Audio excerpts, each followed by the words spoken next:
Hello and welcome to Airheads, a not-so-serious look at the serious business of royal rumours, gossip and gowns. I'm Tom. And I'm Maeve. And we've had a rather bookish week. We're just so excited about the first season of Camilla Parker Bowles' book club.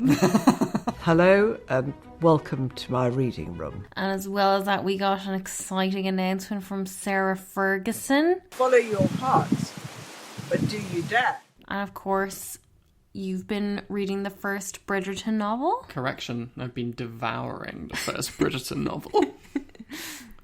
But people who haven't been playing by the book, that'd be the Cambridges. Uh-oh. We got a follow-up on Prince William and Kate Middleton's controversial train tour across the UK last month from the Scottish newspaper The National. Yeah, you might remember the First Minister, Nicola Sturgeon, refused to endorse the Cambridges visit, and she instead commented, "We made sure that the royal household were aware, as you would expect, of the restrictions in place in Scotland, so that could inform both the decision and the planning of the visit." Very chilly little comment. We talked about this before Christmas, but now emails released under the Freedom of Information Act reveal that Scottish government officials had shared their concerns with the Cambridges team before the visit and pointed out the travel ban twice. Yikes. So the first email was sent on November 12th. This was from John Summers, who's Nicola Sturgeon's principal private secretary, and this was nearly a whole month before the tour. And he wrote, "You'll know that we are currently asking people living in Scotland to avoid unnecessary travel from local authority to local authority and to keep journeys within the area they live to an absolute minimum.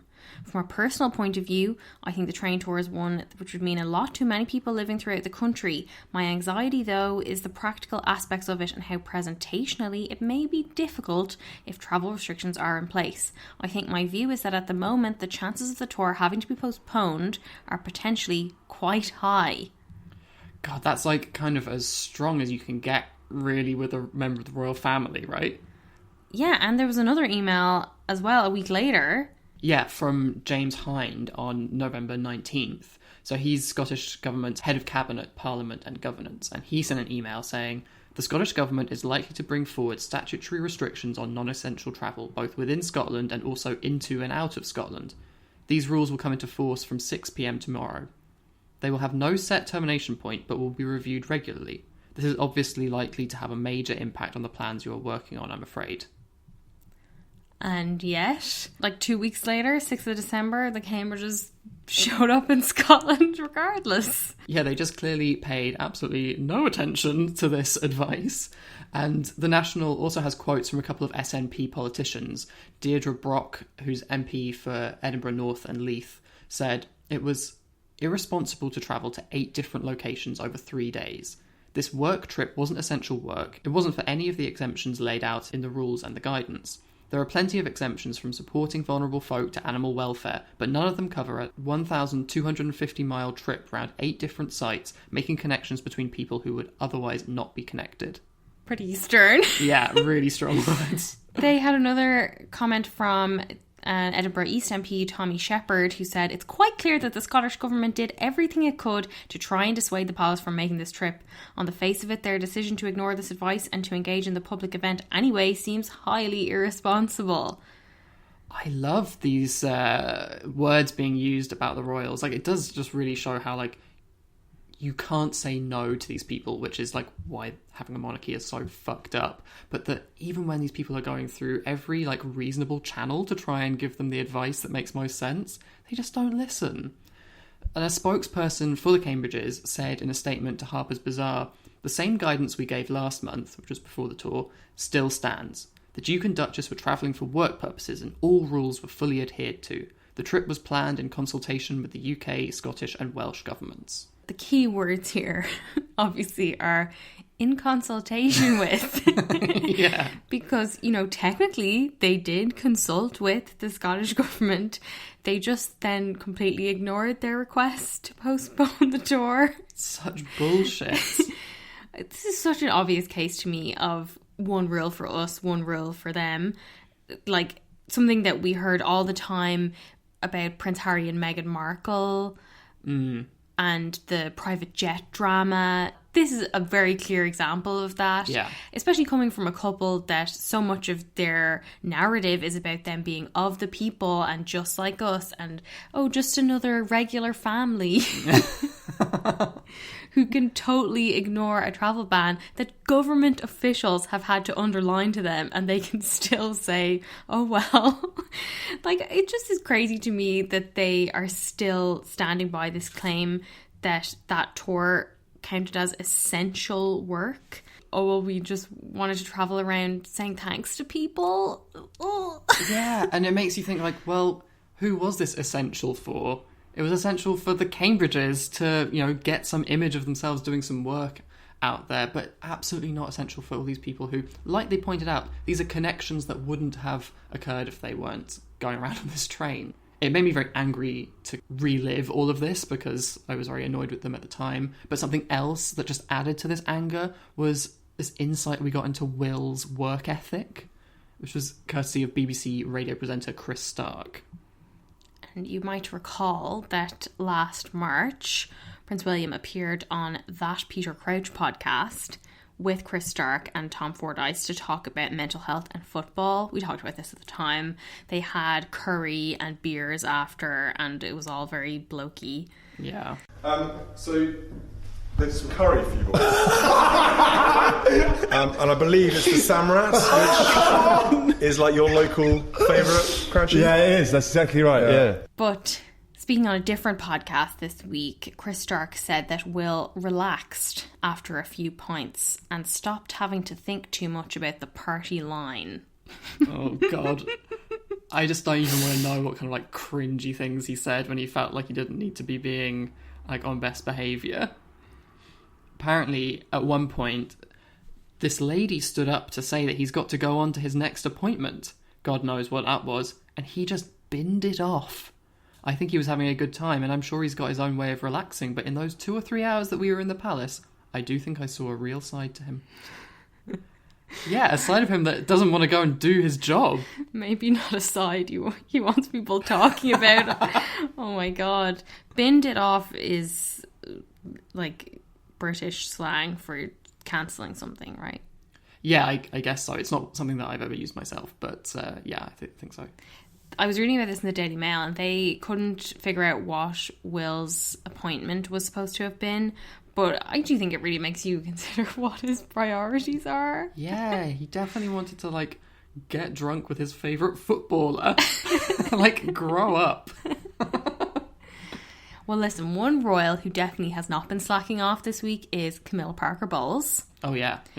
She launched the first season of her book club, The Reading Room. Reading room. I love that. On Friday. And what I loved was, so she announced 4 books, and the first one is Hilary Mantel's The Mirror and the Light, which is the final part in her Wolf Hall trilogy, and is also 785 pages long, which is so funny. Like, she went for, like, basically a kid's book to sort of kick things off, but then she was straight down to business with this fucking doorstopper of a book, and it's also the third one in a trilogy, so you have to read so much else to even get there. It's so funny. Such a bold move to start with the third in a audacious trilogy. book club pick, Camilla. That certainly is work, but it was not the only royal book news this week. Was it, Tom? No way. So we got the frankly joyous news that Fergie is writing a romance novel for Mills and Boon. I couldn't believe this when I first read it. This is a novel called Her Heart for a Compass. And That's just beautiful. It's being co-written by Fergie and Marguerite Kay, who's the Mills and Boon veteran. And it will be released in August. It will tell a fictional account of the life of Fergie's great-great-aunt, Lady Margaret Montague Douglas Scott, according to the Press Association. Mills and Boon have described it as an immersive historical saga that sweeps the reader from the drawing rooms of Victoria's court and the grand country houses of Scotland and Ireland to the slums of London and the mercantile bustle of 1870s New York. Oh, God. I really want to read Fergie's idea of the slums of London. It follows Margaret, who desires to break the mould, follow her internal compass, her heart, and discover her raison d'etre, falling in love along the way. I love that they clarified what the internal compass was, as though the title was not her heart for a compass. And we do know that Fergie has written children's books before Budgie the Little Helicopter, isn't that right? Yep, and I don't think there's any sex in that one, though. This, though, will be her first novel. And the best part is that she announced this news with an amazing video of her in a garden somewhere in this like Victorian style outfit holding a compass. And the opening line is, Lady Margaret loves to ride side saddle. Oh my god, how's that for innuendo, Tom? It's just incredible, and honestly, I think it bodes so well for what's to come. And then she goes on to say, like, do you dare? Do you dare? I dare. I know, we asked our followers on Instagram if they were going to read this, and like everyone said no. Everyone needs to, frankly, get a life. This is one of the most exciting royal events I can remember. She has also said that I drew on many parallels from my life in writing this story. That means toe sucking? I don't know what horrors we can expect. Well, maybe she spends like the whole second half of the book trying to get out of debt or something. I think we're going to be hearing a lot about the hero's thick fingers. And how sexy it is that he just doesn't sweat even when he's dancing really hard. And also, I don't want to know who his friends are in 1870s mercantile bustling New York. Do you think, though, is there actually going to be sex in this book? I think there's going to be like fade to black sex. I think there's going to be steamy situations that then fade off. What do you think? I would be disappointed, but I think you're probably right. Like, much as I'm very excited for this, do I really want to read like a very graphic sex scene written by Fergie? Of course you do. Yeah, what are you talking about? Yeah, no, you're right. Anyway, we will mark that in the calendar. We have nothing else in the calendar for the whole year, so that'll give us something to look forward to. But one thing that we were looking forward to a lot was Netflix's new show, Bridgerton, which is based on the first novel in Julia Quinn's Bridgerton family series, The Duke and I.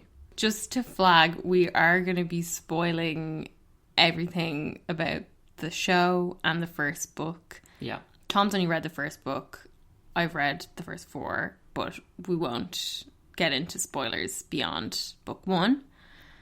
And as a content warning, we are going to be talking about the sexual assault that happens in both the TV show and the book. This is the first project from Shonda Rhimes' deal with Netflix, and we are big Shonda fans.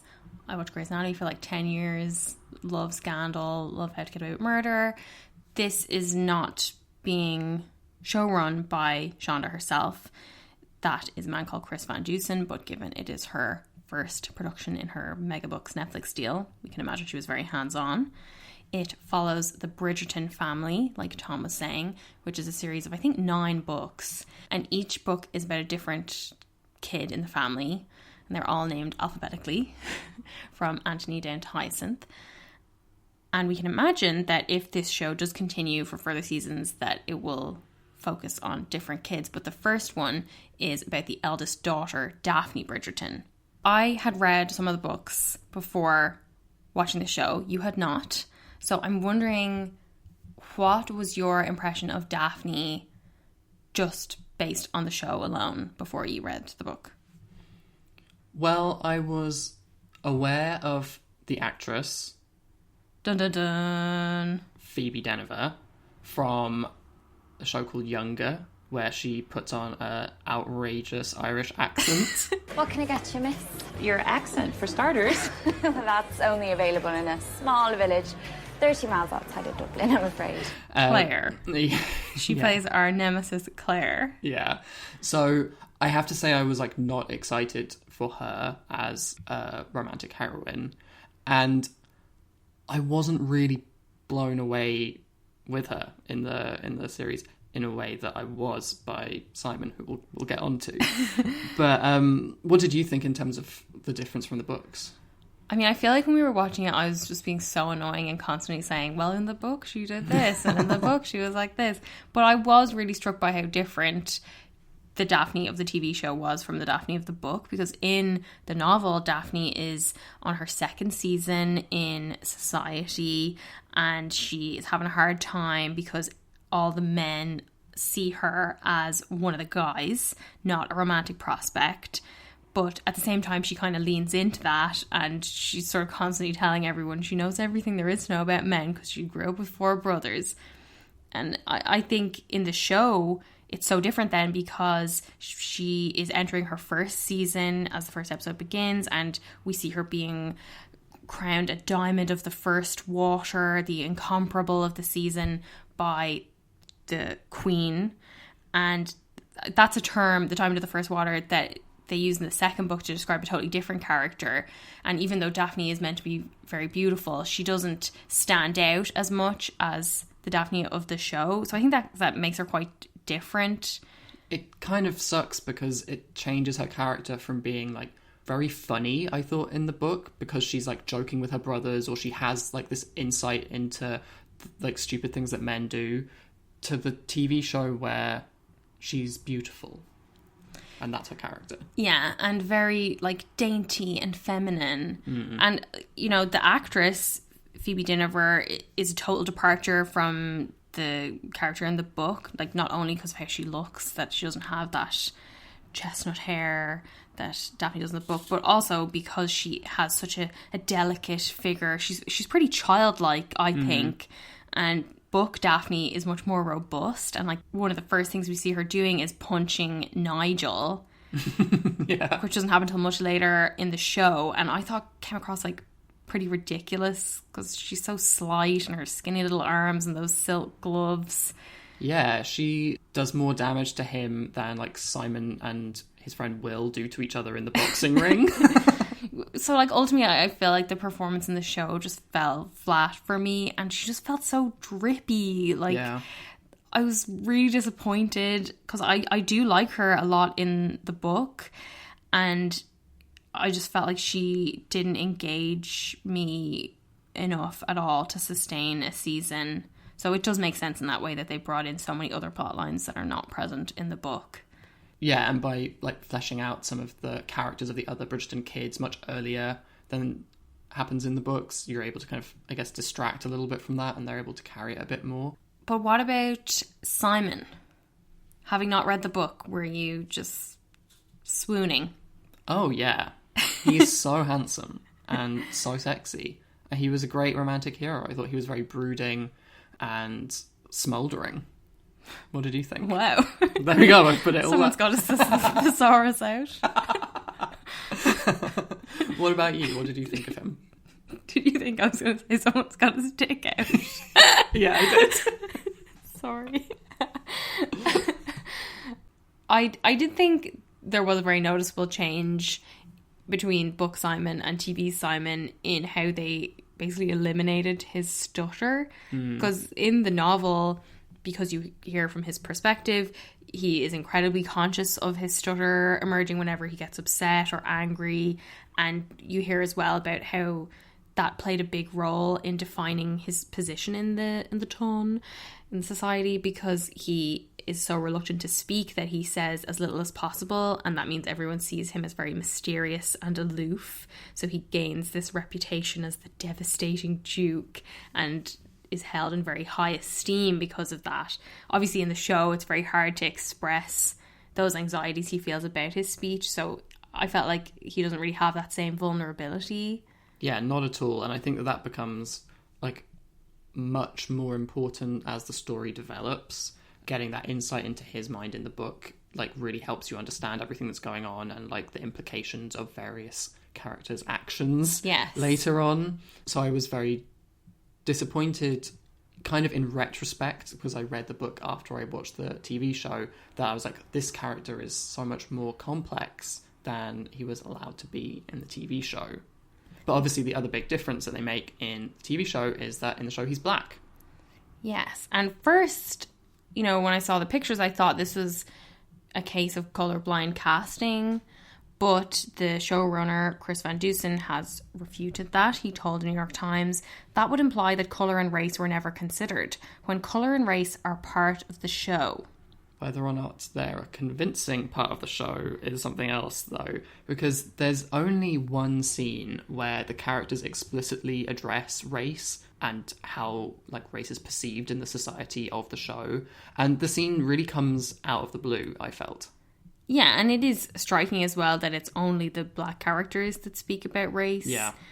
This scene involves Lady Danbury, who was a friend of Simon's mum, who died in childbirth, and it involves the two of them talking about the marriage between the real-life Queen Charlotte and King George III, who do not appear in the books but are in the show.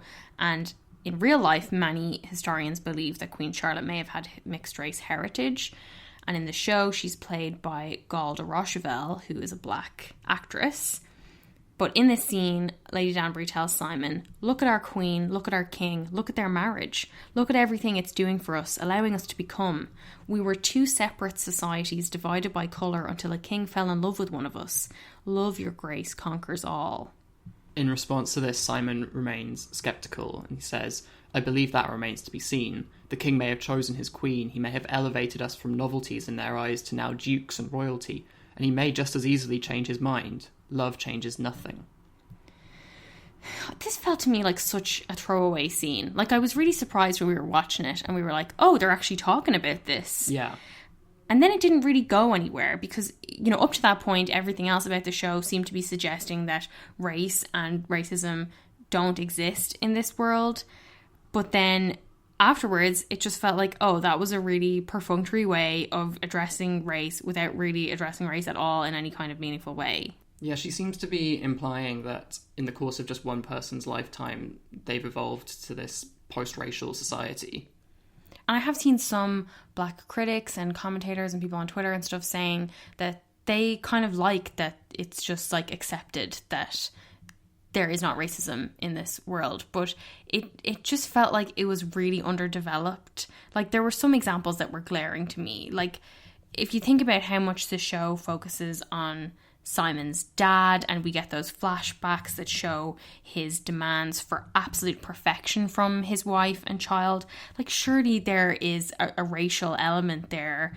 And even in Scandal, one of Sean's other shows, you have that famous scene of Papa Pope telling Olivia that you have to be twice as good as them to get half of what they have. And the mental toll of that would surely play some kind of part, given that Simon's father has only recently been bestowed a dukedom by the new Queen Charlotte, and as you were saying, the racial dynamic in England has only just started to change. So to leave that out feels like a major oversight. And as well as that, I think when we were watching it and you saw Daphne's older brother Anthony being so opposed to her relationship with Simon in a way that they kind of explain a lot more in the book, but in the show you were like, does he want to fuck his sister or something? Yeah. What is this guy's deal? So it feels like the show doesn't really earn that, and you sort of wonder, could there be a degree of racism involved in his insistence that Simon isn't good enough for his sister?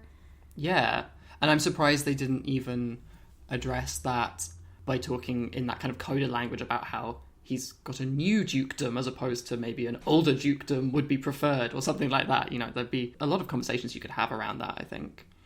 We're not really going to talk too much about the Marina character, but her characterization was pretty disappointing as well.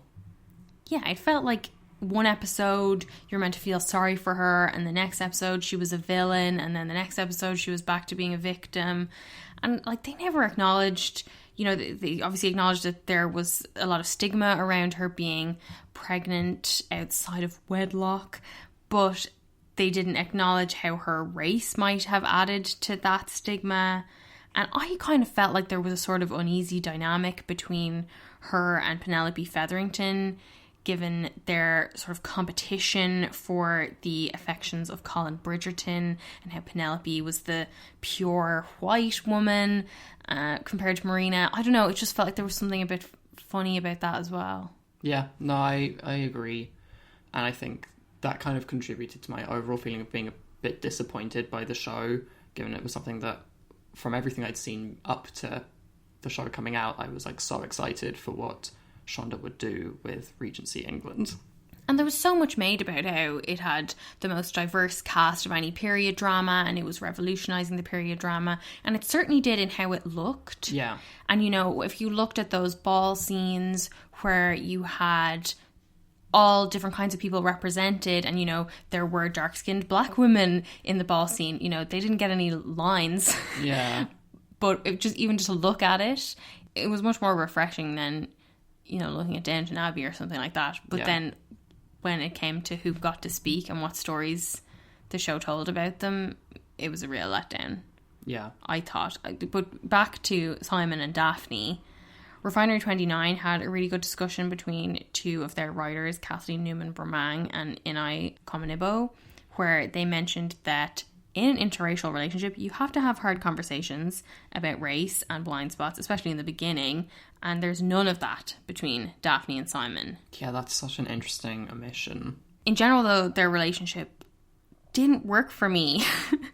And, you know, I really did like them together in the book, but in the TV show, the chemistry just wasn't there. Like, I was not feeling the heat between them. When you have scenes where they tell each other, I burn for you, I'm like, really? You know, I was not convinced. What did you think about their relationship? Well, I love a fake relationship trope in a romance. I'm always a sucker for that. But like you said, I don't think the show gave us enough of an insight into their like lust on either side. Like in the book, you obviously get inside their heads, and you can, you know, see that amazing thing you get in the fake relationship trope where like each one thinks they're the only one who like really fancies the other one, and to watch that kind of grow. So again, yeah, disappointed by how the show did it, even though Simon's very, very handsome. And I kind of wish they'd got to the same place as the book. I think the show was funny, but I felt like it was other characters that provided the humor. And in the book, I feel like there was more humor in the relationship between Daphne and Simon, and there were a lot of very funny moments. Like when we were watching the wedding, I was struck by how sort of po-faced it was. And in the book, they have this very funny moment where one of the flower girls, is it, like sneezes? Yeah. And as Daphne and Simon are about to kiss for the first time as man and wife, and then they both sort of laugh into each other's mouths. Yeah, and it's like a bit awkward, but it feels like very them, and laughter is used kind of throughout as like a motif of their relationship, which obviously like is really charming to read. And like they even have like a lot of laughter involved in their first night together, like their wedding night, when they're about to have sex and laughing about it. And it almost felt like the show was kind of scared to put laughter into the sex scenes, as though it would like undermine how sexy they are. Do you want to talk about the sex scenes? Well, it was a weird choice because I felt like there was so much I found very funny about the sex scenes in the TV show. Go on. Well, like them having sex in the rain on the steps, and like knowing that he's just gonna have like come on the steps somewhere, or like having sex in the library and knowing he's gonna have to like come in a book or something. And you know, it was funny, I guess, when you had the maids like listening at the door when they were in the library, but I did also feel like these people are on cleanup duty, so it's kind of gross as well. Simon's big thing, which we haven't said before, is that he'll come anywhere, but he won't come there. Is that he will not have children. No. So he is all about the withdrawal method. Yeah. And Daphne has no idea about contraception or conception or anything, really. She doesn't have any clue how babies are made. And there have been so many funny tweets and blog posts and stuff about this conceit in the show. Like, I saw a tweet from, I think it was Rose Damu, who said, Bridgerton is all about cum, and I find that romantic. And there was a really good blog post that was like, on God, we're going to get this girl some jizz. Oh God, it was funny. There was a lot of hype about the sex in this show, how it was the sexiest show since Normal People, how they had an intimacy coordinator. And I do think, even though there were moments like, oh, she has an orgasm within minutes of losing her virginity, like there are moments like that where are totally ridiculous. But I think it was interesting, the approach to sex they had in the show compared to the book. Things like them talking about masturbation, which that doesn't happen in the book at all. Things like him going down on her also doesn't happen in the book at all. It's basically like a lot of missionary in the book. So there were like different kinds of sex, but it was hard to sort of really enjoy them because you were just like, this is such like nonsense. But where she's like on the ladder in the library or like so uncomfortable on the like marble staircase, and you're just like, ow, like what kind of intimacy coordinator is coordinating this kind of sexual choreography? It's they just can't keep their hands off each other. They can't even go up a flight of stairs without wanting to fuck, even though they have like a million bedrooms in this massive house. But Daphne's ignorance of the powers of jizz doesn't last forever. She does come to understand how babies are made. And I actually loved in the book when she puts two and two together, because she has been told by the housekeeper that a womb won't quicken without strong, healthy seed.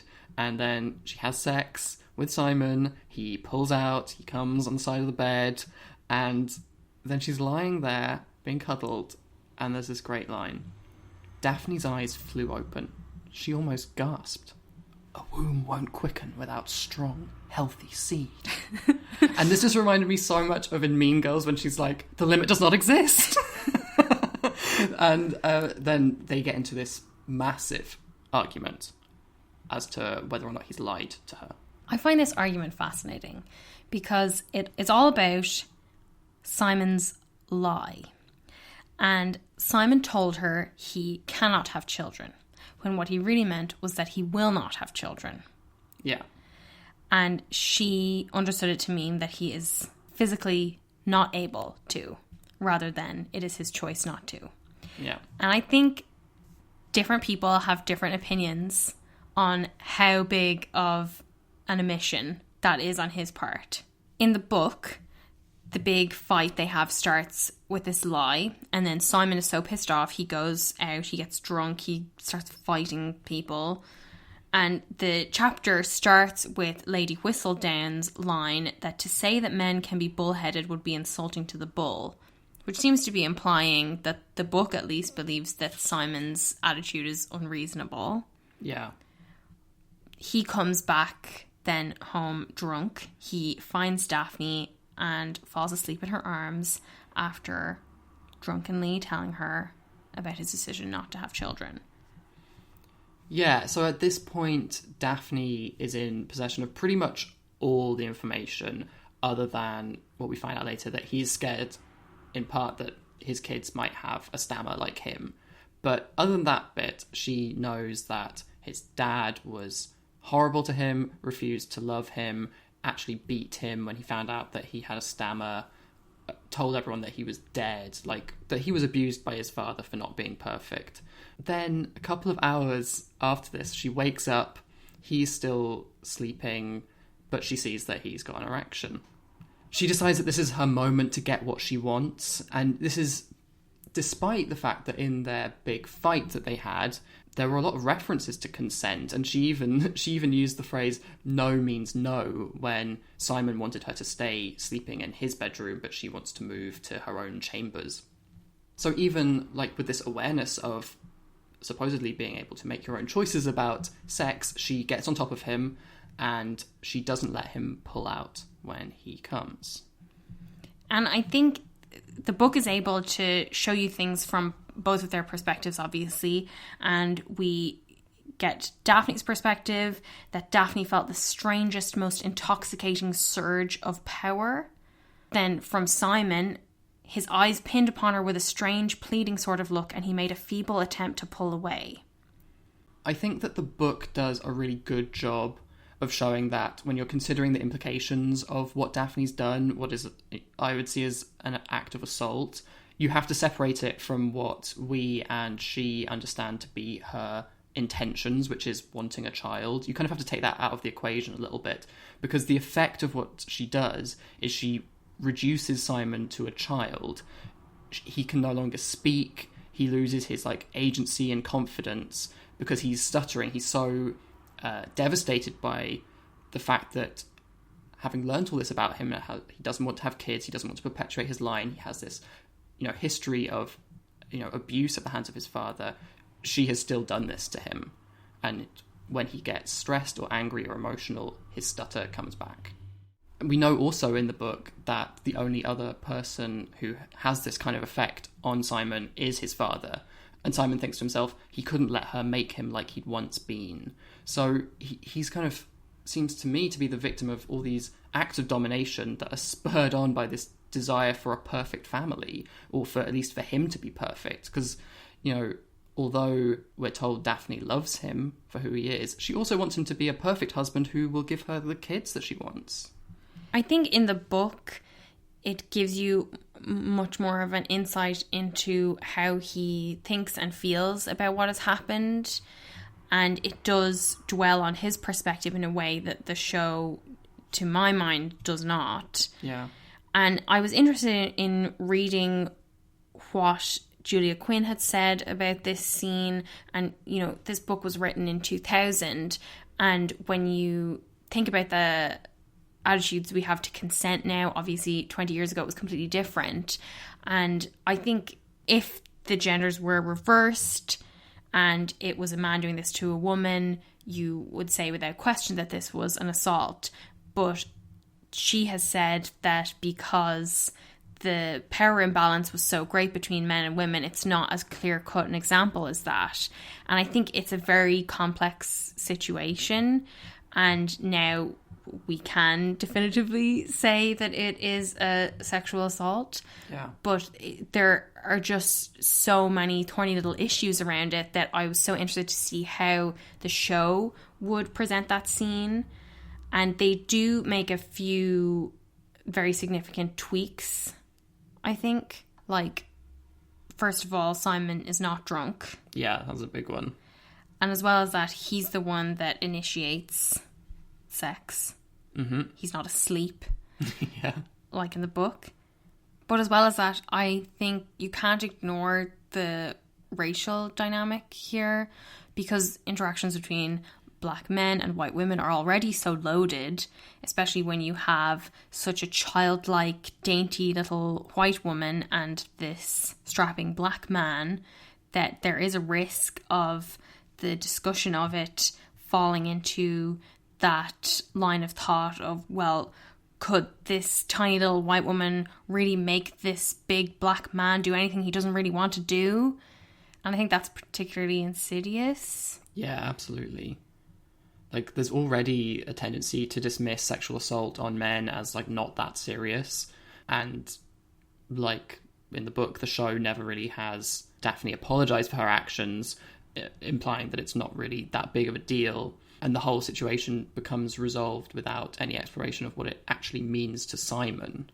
Yeah, and because you don't get that insight into him feeling powerless and worrying about his stutter the way he does in the book, we really don't hear about his stutter at all in the show, so he doesn't have that same vulnerability in the book. So, like you're saying, it's oh, well, it's not really that big of a deal. Yeah, and the piece for Vox about how the show handles the rape, Aja Romano writes that the fact that the rape victim here is both male and a person of colour makes it even more egregious that the show is glossing over the incident. Men are often considered silent victims of sexual assault, and black men in particular are often made scapegoats for sexual violence, which further erases the status of black male victims of sexual assault. In this context, the show's emphasis on Simon as the instigator of Daphne's choice basically paints him as being responsible for his own rape. This aligns with the broader cultural gaslighting of black men and the shifting of blame away from the white men and women who enact violence upon them. Yeah, I totally agree. And I think it's really borne out by the fact that the show then decides to focus completely on Daphne's perspective and how betrayed she feels and her distrust of Simon, you know, rather than making some kind of effort to convey his feelings about the assault. They instead show him worrying about how he's going to get Daphne to forgive him. And it really seems to me that in the show's eyes, his deception and his lie that he cannot rather than will not have children is actually a greater violation than what she did. Which I absolutely don't agree with. Yeah, me neither. But it seems like in the show's perspective, they are equivalent at least. Yeah. And ultimately, this assault is used in both the book and the show to demonstrate to Simon that family can be a good thing. He's wrong and he should just get over it. And we know that Daphne is like so obsessed with her own perfect, loving, supportive family. Although I'm not really sure that the Netflix show really does a great job of like demonstrating that close family bond. Yeah, I think one of the reasons the show really suffers for me is because they have so many characters and storylines. And I can understand why, because the book focuses so much on Daphne and Simon, that might feel a bit slight for a TV series, but I feel like they've really over-padded it. Yeah, as someone who hadn't read the books, I was quite overwhelmed with the number of characters that we got in the first, not just the first episode, but the first, 5 or 10 minutes of the first episode. There were all these households converging, all these people shouting, and I'm not sure it was done, masterfully, because I was a bit confused. Yeah, and I think expanding the focus to include so many other characters outside of the central Bridgerton family unit means that you really miss out on the interactions between the Bridgertons that is at the core of the books. Yeah. So when you're trying to follow what's going on with Sienna, the opera singer, or each of the Featheringtons and Marina, or the king with his dementia, there's so much to keep track of that those kind of small moments that show the bond between the Bridgertons just sort of fall out. Yeah, absolutely. In the books, Anthony and Daphne are super close. Yeah, and I think you don't get that in the show. No way. Other than maybe thinking he wants to fuck her.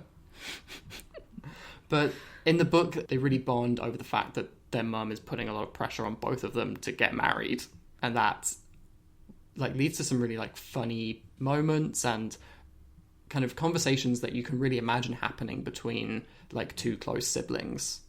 Yeah, and there's a lot of tenderness and warmth and sweet moments, but they seem to have been sort of excised to make room for more of Anthony's big blowout screaming outbursts. Yeah.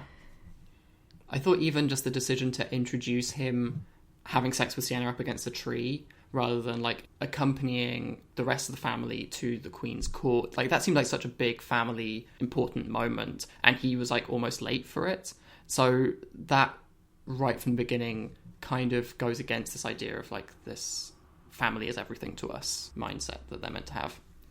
Yeah, and I was disappointed as well with Violet Bridgerton, the mother, because she's such a formidable character in the book, but in the TV show, I felt she was pretty forgettable. Yeah. And she just seemed kind of weak or something, and she gets to be, very funny, and she has sort of Kris Jenner, Mrs. Bennet type moments in the book, but in the show, she doesn't have a whole lot to do. Yeah, she's very, knowing in the books. She knows exactly what she's doing in terms of, how long she leaves Daphne alone with Simon or how to get crap suitors off the sofa. Whereas, yeah, in the TV show, she kind of seems, a little bit clueless. I do think the way they handled Eloise was really well done. Yeah. She was the standout for me, for sure. Particularly her relationship with Benedict, I felt, was very strong because, as a lot of people pointed out, if you're not a book reader, trying to tell apart the 3 Bridgerton sons is a near impossible task. Yeah. So to give him that bond with Eloise, I felt was a nice way of sort of defining him. Like, I like their scenes where they were smoking on the swings, where he catches her and she says, "Go on then, chastise me." Yeah, it was a really nice moment. I also found her to be a really good example of like expanding on a character before they do in the books. Like in the first book, you don't really get anything too much about any of the siblings other than Anthony. But they did it so successfully in this because she becomes like the most direct voice expressing the realities of being a woman at that time. Although she's obviously not the only voice there. She's very preoccupied as like a woman who has a lot of money and she's like relatively very privileged. She's like worried about her education and the accomplishments that she is being denied as part of that. And I really liked when she was talking to Benedict and she said, "If you desire the sun and the moon, all you have to do is go out and shoot at the sky. Some of us cannot." Yeah, and I felt like she was just really compelling in a way that Daphne was not. Like, I really enjoyed her scenes with Benedict and also with Penelope Featherington, played by Nicola Coughlan, Irish actress. And I liked her scenes with Lady Danbury, with the Queen. I felt like she was just a very engaging character. Yeah, but speaking of her interactions with the Queen, how did you feel about the introduction of this character? Oh yeah, given we are a royal podcast, we should talk about the extremely tenuous royal connection that allowed us to talk about this on the podcast. I was so intrigued about why they added the Queen as a character for this show. On one hand, you have the possibility that she was the first non-white member of the royal family, and how does that affect the racial outlook of the series? But clearly that actually didn't factor in any major way. Yeah. And I felt like she didn't really do a whole lot other than act as a sort of second Lady Whistledown type figure. So I was wondering, like, do you think it was just a way for the show to tap into the audience's obsession with the royals? Yeah, I could definitely see that. We know that American audiences are really into British royals, and it does help bring that to the series. I also think that obviously she looked absolutely incredible in every scene, even though she spent like a lot of her screen time just sitting in one place doing snuff. The way they styled her and her hair was like really incredible, I thought. I agree, and I was very into all the wigs and everything. Yeah. It just felt like they didn't really know what to do with her. Yeah, absolutely. Like at one point I was like, is she Lady Whistledown? Could they really bring in a new character and make her Lady Whistledown? Especially because of all the stuff with her nephew, the prince. Oh yeah, oh god, I even forgot about him. Yeah. Which felt like a really unnecessary obstacle in the Daphne Simon romance to me. Yeah. We have already talked about Lady Whistledown, though, now that you mention her. So much was made about this Gossip Girl style narrator that the show was going to have, and the fact that they had Julie Andrews doing it. And I wasn't blown away by it. I know what you mean. I feel like it was maybe like underused because, like you said about the Queen and Lady Danbury, they both kind of fulfill some of the roles of Lady Whistledown. Yeah, by having this sort of wise elder making catty comments, but getting three people to do it. Yeah. It sort of waters it down a little bit. There's a reason there aren't 3 Maggie Smiths in Downton Abbey. I'm so looking forward to seeing your mother again. When I'm with her, I'm reminded of the virtues of the English. But isn't she American? Exactly. But then the fact that they revealed who Lady Whistledown is at the end was shocking to me. Yeah. You don't find out in the books until much, much later. And it feels very premature to me. And also, it felt so much like a reveal from Pretty Little Liars with that billowing cape. Yeah. The hooded cape. That was so funny. Which means that probably in season 2, we'll find out that actually Lady Whistledown had like paid Penelope to sit in a carriage with a hood on or something. But yeah, I feel like just, I'm not sure how it's going to play out in future seasons, and I'm hoping they keep Julie Andrews as the voice. Yeah. Yeah. I hope so too. What else do you want for season 2 though?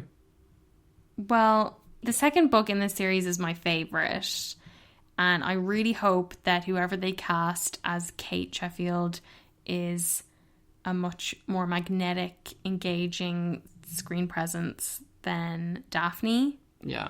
And can hold things together a little bit better. Can hold onto his bum, you mean? Oh, yeah, because the actor playing Anthony is so hot, so you want them to have some burning chemistry. Absolutely. I would also like some clarity on Benedict's storyline. Yeah. We didn't really talk about that, but it was very unclear to me if the show was sending you hints that he is queer, or if they were just equating his relationship with Madame Delacroix, a woman outside of his social class, to a same-sex relationship. Yeah. Which seems very iffy to me. I know, I was just like waiting for him to have sex with a man, and it never happened. I know, and I'm a bit wary about how they would handle that, because it feels like it's just destined to be really sad. Yeah, I feel like unless they lean like full throttle into the fantasy element, we're not going to get a happily ever after there. No. I do really like Sophie Beckett, his love interest in the third book. Well, maybe he's going to be polyamorous. And that will do the first, like, big budget mainstream polyamorous romance on screen. I wouldn't hold my breath about that, Tom. It would also, I think, be good in the second series to have a little bit more recognition of, like, race and acknowledgement of characters like Lady Danbury outside of just propping up the leads. Oh, yeah, definitely. That could be kind of nice. I mean, I don't think we're ever going to see Marina again. No.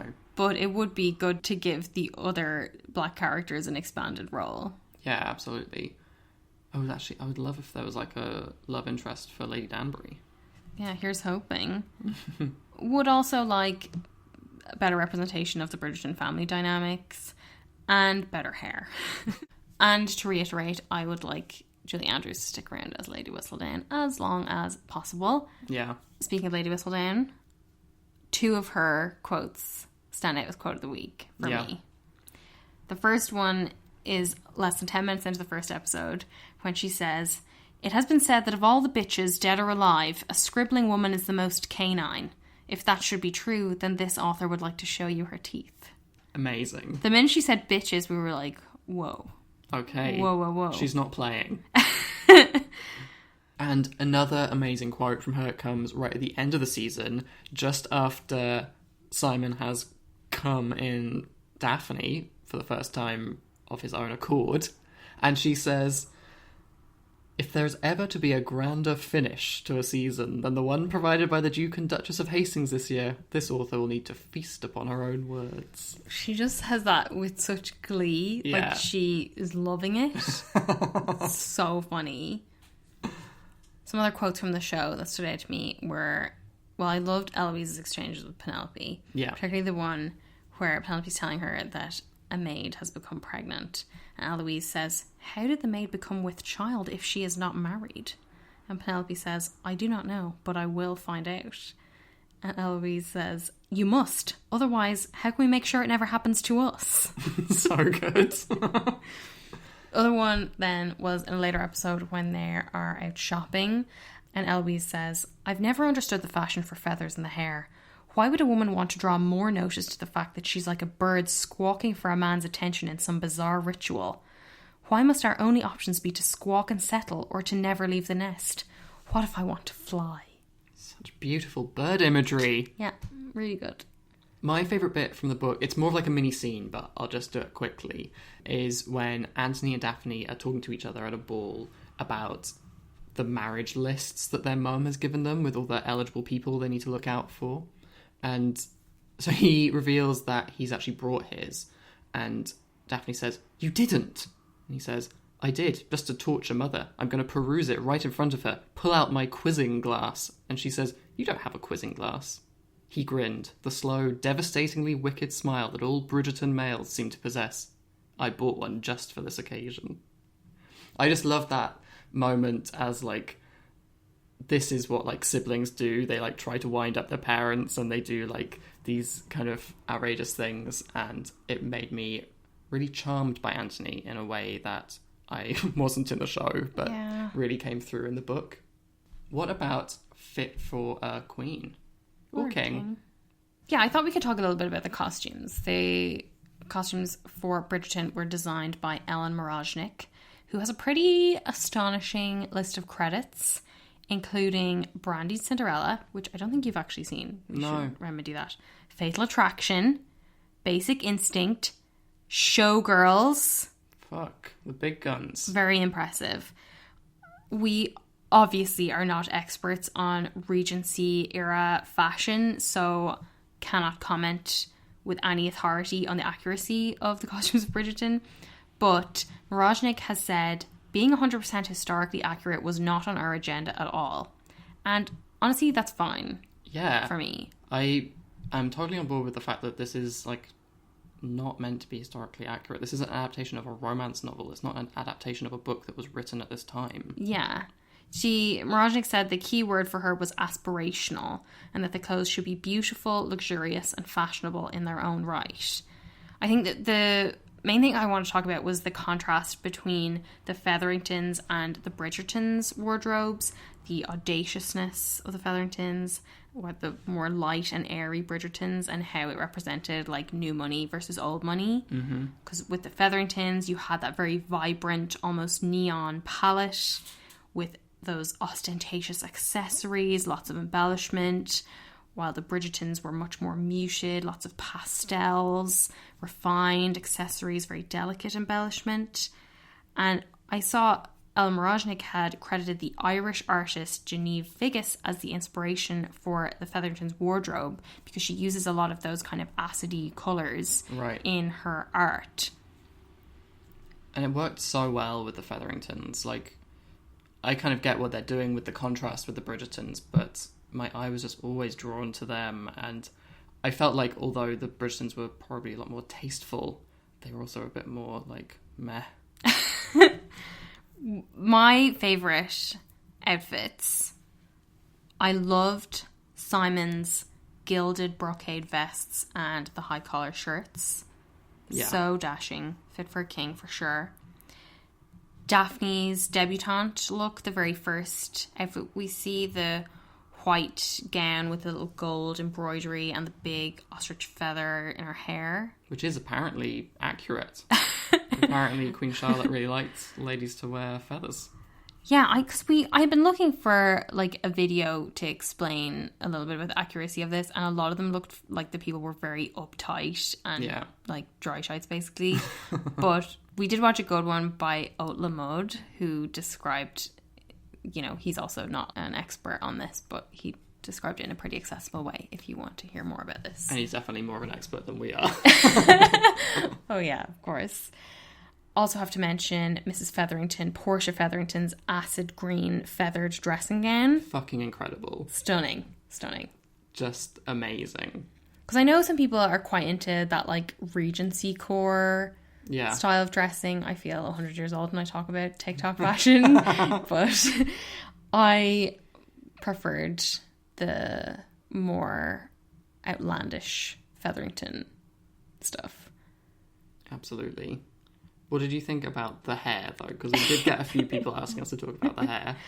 Obviously, the most divisive style moment from the show was Daphne's micro-fringe. Yeah. Which the hair designer has said was inspired by Audrey Hepburn's hair in the film version of War and Peace in the 1950s. And it looks lovely on Audrey. Yeah. Less lovely on Daphne. Yeah, I wasn't into it, and I'm yet to find somebody else who was. It is so distracting. Yeah. In some scenes, like in that first debutante scene, it doesn't look as bad, but other times it is just so bitty and awful looking. Although I have to say, apart from Lady Danbury and Queen Charlotte, I felt like the women's hairstyles were pretty universally poor. Yeah, I know what you mean. Like, I was so not into the Featheringtons' red wigs. They just looked terrible on their skin tones, and maybe that was the point, but that kind of garishness was just unpleasant to look at.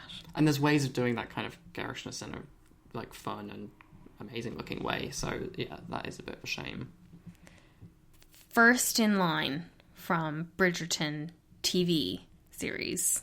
I'm going to go with Eloise, because I did feel like she made every scene she was in like so much better for the other character, if that makes sense. Like, everyone that she talked to, like, it just worked really well. She was very engaging, and I thought that by like expanding her character in the show over what they do in the first book, it really like padded it out in a good way, I thought. What about you? I'm going to go with Mrs. Featherington. Polly Walker. Yeah. What a star. The real breakthrough for me. Like, high camp, high villainy, high drama in those costumes, all of those metallic floral jacquard dresses. So good. Just so amazing. And she had to deal with a fucking awful husband. Yeah, and as well as that, I thought she did a really good job of doing those sort of villainy moments, but not being totally evil. Yeah, absolutely. Like, she was very nefarious, I guess, but also she was trying to navigate this world that was incredibly difficult for women to, like, exist or succeed in. So, yes, she did, like, bad things, but in a way she was, like, looking out for Marina and trying to do what she thought was best for her. So, good complex character. Yeah. But that should probably bring our Bridgerton analysis to a close. What have we got coming up next week? Well, we will have an update on Meghan Markle's case against Associated Newspapers, publisher of the Mail on Sunday. Very the Daily exciting. Mail. That is happening on Tuesday, as far as I know, and Wednesday, when the judge will be deciding whether to give a summary judgment on the case and wrap things up quickly, or whether it will need to go to a full trial, in which case we might see Meghan and Thomas Markle up against each other in court. Oof. Which would be Very messy for everyone involved. yes. And aside from that, I mean, I presume we're going to get a lot more content from Camilla's reading room. Yeah. Should take her a while to get through The Mirror and the Light. I know, I gave it to my mum last June and she still hasn't finished it, so. And maybe the Cambridges will be up doing something. Unless Will's offered the chance to go and get pissed with some footballer heroes of his. But in the meantime, let us know your thoughts on Bridgerton, and if there's anything we missed, do let us know. And thank you so much for listening. Have a great week. Bye. Bye. Put it in the hole. Down, up, down, and off it comes in your hand. Oh, mind the overspray.